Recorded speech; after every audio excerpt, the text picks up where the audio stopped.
Capítulo 1. El amor es mucho más que el amor. El amor verdadero, lejos de encarcelar los corazones, los libera y los dilata extraordinariamente.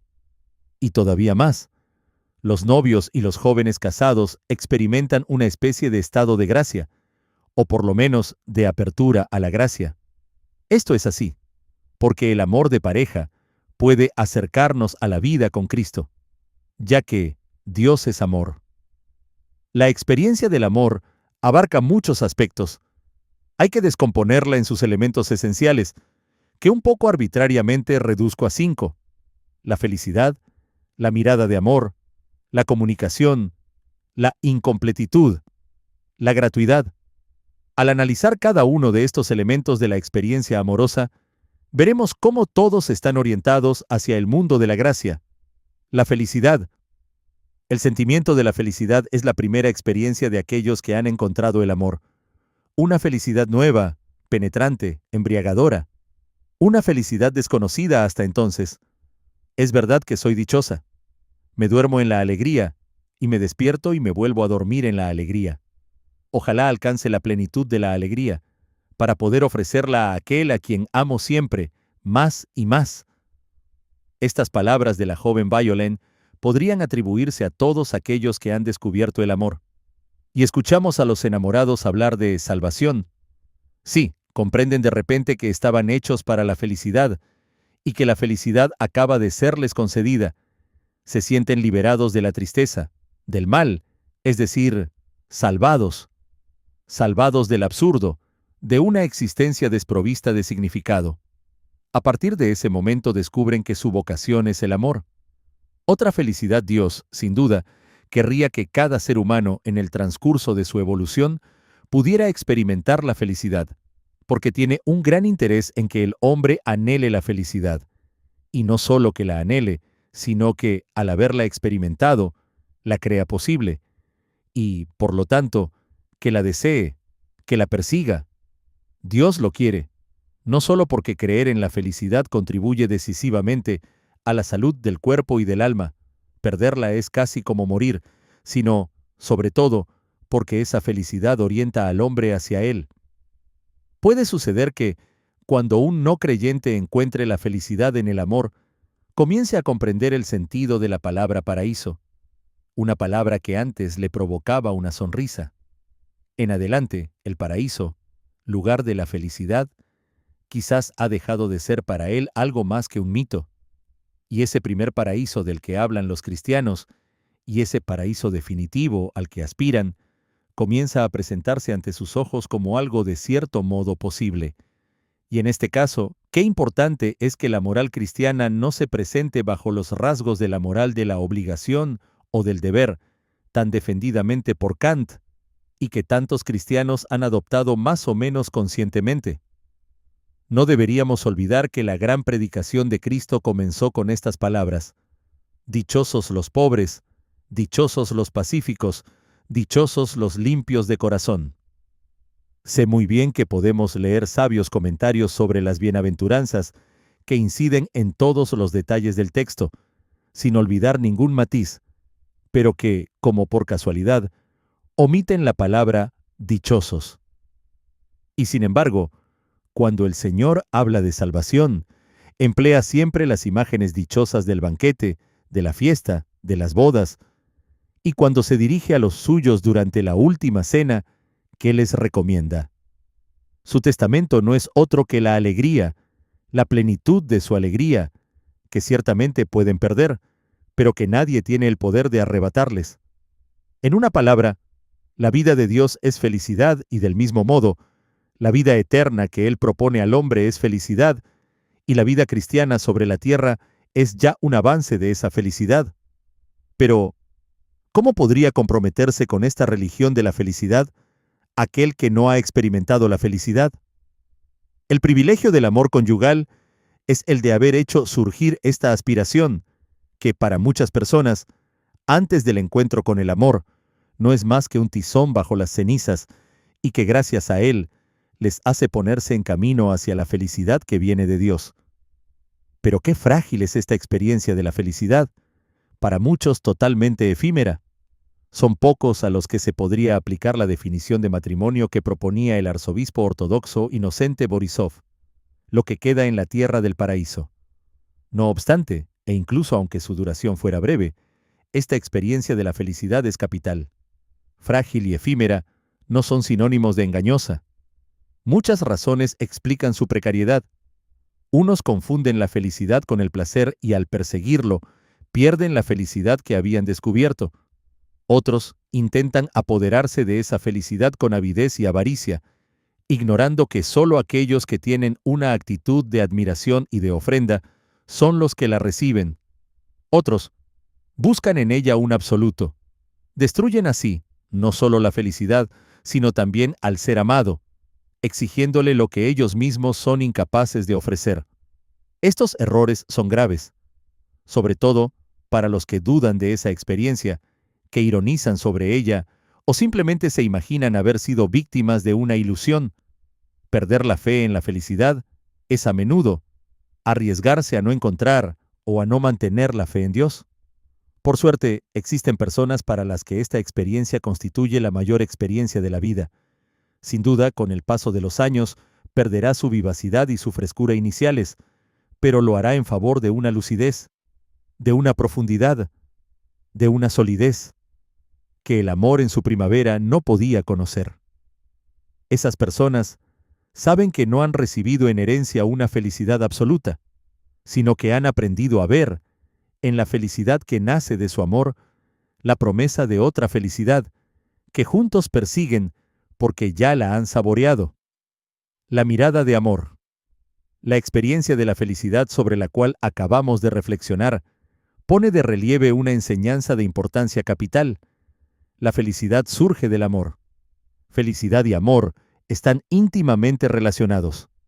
Si el hombre llega a descubrir que está hecho para la felicidad, descubrirá como consecuencia que está hecho para el amor y que no puede encontrar esa plenitud fuera del amor, fuera de las exigencias y de las riquezas del amor. La experiencia del amor es compleja. El diálogo de las miradas juega un papel esencial. Aquellos que renuncian a ese diálogo y lo sustituyen rápidamente por un encuentro más tangible, el abrazo de los cuerpos, no saben lo que se pierden.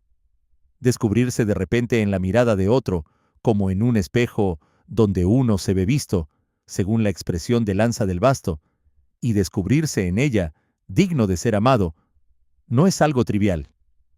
Finalmente uno comprende que tiene una razón de ser, y todavía con más rotundidad, que uno es. Mientras una persona no ha reconocido en la mirada de otro que puede ser amado, o más exactamente, que es amada, llevará a cuestas ese sentimiento propio de los niños no amados o mal amados, que yo he encontrado acertadamente expresado por un personaje de novela. Yo estaba de más. Dormía en una cama supletoria colocada de cualquier manera en la habitación, que se podía plegar en cualquier momento. Si me hubiera ido, no hubiera dejado un lugar vacío. Pero si el amor está presente, todo cambia.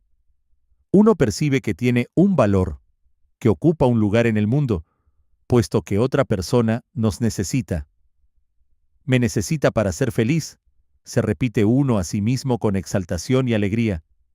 Entonces uno se siente justificado, como cuando se dice de una decisión que está justificada. No hay razón para despreciarse. Uno puede amarse y estimarse puesto que alguien nos ama y nos estima, como le ocurre a este personaje de Mauriac. Este maravilloso descubrimiento que yo hacía, ser capaz de interesar, gustar, de emocionar. Yo me reflejaba en otra persona y mi imagen, así reflejada, no producía rechazo. Recuerdo ese deshielo de todo mi ser ante tu mirada, esas emociones brotando, esas fuentes liberadas. Finalmente uno puede reconciliarse consigo mismo. El amor llama al amor. Ser amado conduce a amar. Aparece entonces un deslumbramiento, una gratitud, una generosidad que están impacientes por expresarse y que uno ignoraba que surgían de su propio ser.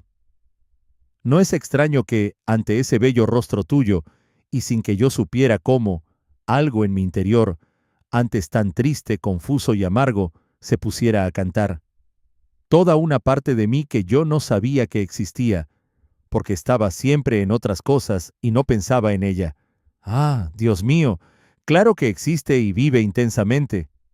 Y he aquí que por el amor y por el don, uno acaba por parecerse a aquel que uno había descubierto en el espejo, donde uno se ve visto, que era uno mismo, pero no lo era del todo, pues ese espejo, que es la mirada de amor, tiene la propiedad de presentarnos la imagen, no tanto de aquello que somos en ese momento, sino de aquello que seremos capaces de ser, la mirada de Dios.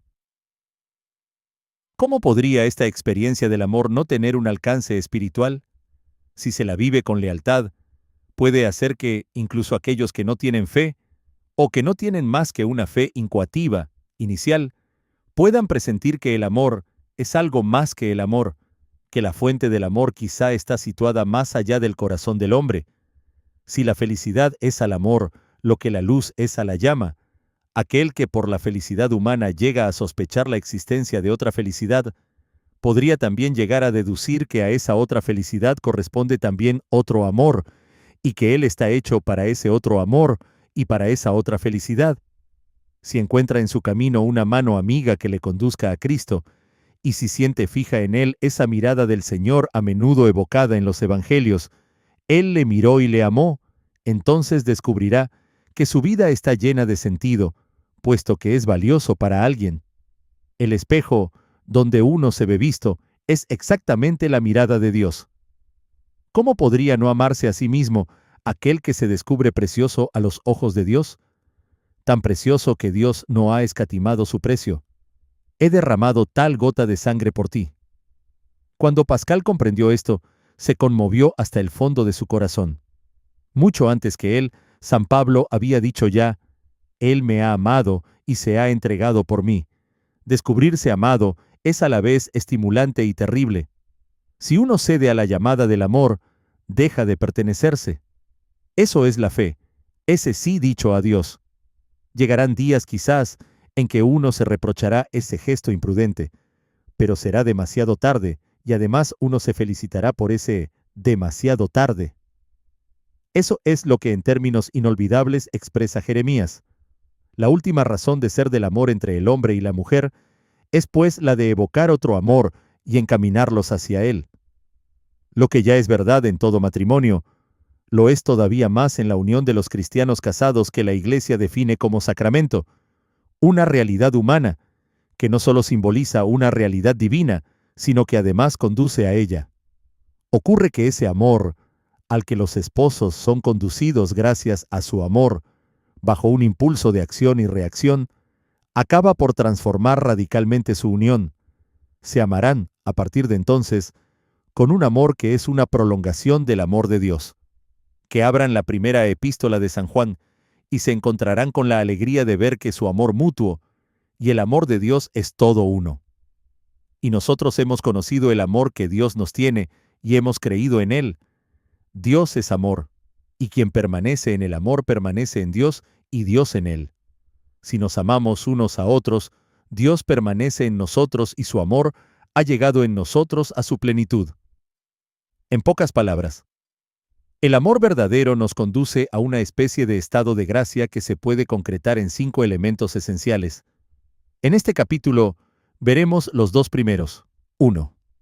La felicidad.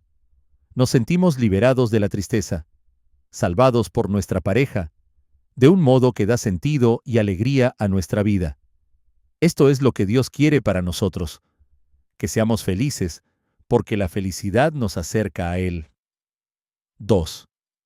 La mirada de amor. Descubrirse mirado con amor es una de las experiencias más bellas de la vida. Reconocerse amado en la mirada de otro, sin necesidad de que ese amor tenga que ser expresado de ninguna otra manera, nos hace sentirnos valorados, necesitados, esperados. Esa mirada da sentido a nuestras vidas. Esta experiencia de sentirse amado conduce a amar y a expresar lo mejor de nosotros en aspectos que ni siquiera imaginábamos. En esta mirada de amor es donde podemos reconocer la mirada de Dios. Los que se aman llegan a intuir que el amor, esa fuente maravillosa de felicidad, debe tener una dimensión espiritual que está más allá del corazón del ser humano. Sentirse mirado con amor por Dios, que vive en cada uno de nosotros, nos lleva a evocar ese amor perfecto y a desear alcanzarlo. Y nosotros hemos conocido el amor que Dios nos tiene y hemos creído en Él. Dios es amor, y quien permanece en el amor permanece en Dios y Dios en él. Si nos amamos unos a otros, Dios permanece en nosotros y su amor ha llegado en nosotros a su plenitud. Ahí encontramos los cristianos casados lo que la Iglesia define como sacramento, una realidad humana que simboliza una realidad divina y que nos conduce a ella. El diálogo conyugal. Pistas para el diálogo conyugal. Si uno vuelve con el pensamiento a los primeros tiempos del amor, percibe el recuerdo del otro como rodeado de una especie de claridad, porque al principio siempre hubo un deslumbramiento. Algo único y milagroso se producía entre ambos, con el intercambio de palabras, de gestos, de miradas. Todo lo que el juego de la relación entre los dos podía dar de sí, ya estaba allí presente, en la inmaculada precisión de lo inicial. El mundo se llenaba de signos, la fragmentación de la vida se unificaba. Soledad, inseguridad y miedo ante el futuro desaparecían porque alguien nos había elegido, nos había amado, nos había devuelto esa frágil consistencia tan necesaria para hacer frente a la vida, para curarnos del pasado. Esto nos empujaba a explorarnos en profundidad, a la búsqueda de todo lo que éramos y habíamos sido, con el deseo de ofrecer al otro nuestra autenticidad. El otro, por su parte, nos ofrecía su tiempo, sus pensamientos y esta coincidencia de amor nos parecía un don inmerecido. Se trata de una intuición, pues no hay nada calculado, porque la atracción mutua no se racionaliza, porque toda la relación entre los dos está en germen. Sin embargo, a esta intuición tan bella y poderosa, habría que matizarla con el adjetivo inteligente. A pesar de la juventud y de la inexperiencia, también deberíamos, de cierta manera, realizar una valoración lúcida de la persona del otro, descubrir con alegría los valores que compartimos y al mismo tiempo no cerrar los ojos ante los puntos oscuros que van a ser fuente de sufrimiento entre los dos. Si nos proponemos un conocimiento más completo del otro, en diferentes y variadas circunstancias de la vida y ahondamos en una comunicación verdadera y profunda, podremos llegar a descubrir si es posible crear entre los dos un proyecto común de vida. Partiremos entonces de un sí a la vez espontáneo y reflexivo. Preguntas sugeridas para el diálogo conyugal. Retrocedan con su mirada al comienzo de su amor. 1. Hablemos juntos de este surgimiento de la felicidad. Nueva, penetrante, insistente, desconocida hasta entonces. Del descubrimiento de que tú, yo, nosotros, estamos hechos para la felicidad, para el amor. Intentemos recordar lo que nos emocionó en el otro, lo que admirábamos el uno del otro. Rememoremos el momento en que nos descubrimos, nuestras primeras salidas, los escritos que nos dirigíamos, todo aquello que hacíamos para conocernos mejor. 2. Es del amor de donde surge la felicidad. Compartamos ahora experiencias de nuestra vida conyugal y familiar que confirmen esta afirmación. 3. Nuestras miradas. El uno hacia el otro, el uno para el otro. Recordemos nuestras primeras miradas. La primera mirada en la que me sentí amado, por ti. ¿Qué cambió en cada uno de nosotros? Y en la actualidad, ¿qué dicen nuestras miradas? 4. Volvamos al momento en que comprendimos, sentimos que esta fe en la felicidad nos orientaba hacia Dios, hacia la felicidad de Dios, hacia la vida eterna y la felicidad eterna. Compartamos juntos sobre esta búsqueda del amor de Dios, de la felicidad en Dios, que trasciende nuestro amor conyugal. Concluyamos este diálogo conyugal dedicando unos segundos a mirarnos como si fuese la primera vez. Ahora tomémonos con fuerza de la mano y mirémonos como si fuese la última vez que vamos a estar juntos. La reunión de equipo lectura de la palabra de Dios. Primera carta de Juan, 1 Juan 4, 16, 19. Y nosotros hemos conocido el amor que Dios nos tiene y hemos creído en Él. Dios es amor, y quien permanece en el amor, permanece en Dios y Dios en él. Si nos amamos unos a otros, Dios permanece en nosotros y su amor ha llegado en nosotros a su plenitud. En esto ha llegado el amor a su plenitud con nosotros, en que tengamos confianza en el día del juicio, pues como Él es, así somos nosotros en este mundo. No hay temor en el amor, sino que el amor perfecto expulsa el temor, porque el temor tiene que ver con el castigo. Quien teme no ha llegado a la plenitud en el amor. Nosotros amemos a Dios, porque Él nos amó primero. Preguntas sugeridas para la reunión de Equipo 1. El hecho de recordar un período de nuestra historia nos permite revivir, en parte, las mismas emociones que experimentamos en aquella época. Durante el diálogo conyugal, hemos viajado a los primeros instantes de nuestro amor. Podemos compartir lo que sentimos al evocar nuestro encuentro y descubrimiento mutuo. 2. El padre Cafarel habla de vacío, soledad y ausencia de sentido antes de este encuentro de amor. Mi cónyuge me confirmó el hecho de que valgo mucho y de que, por fin, existo para el otro. ¿Cuál es su experiencia sobre este tema? 3. ¿Cómo se dieron cuenta o sintieron que su amor humano los acercaba a Dios o incluso se nutría del amor de Dios? Pueden compartir sobre algunas decisiones tomadas en pareja a raíz de este descubrimiento, así como del camino recorrido en los equipos de Nuestra Señora. 4.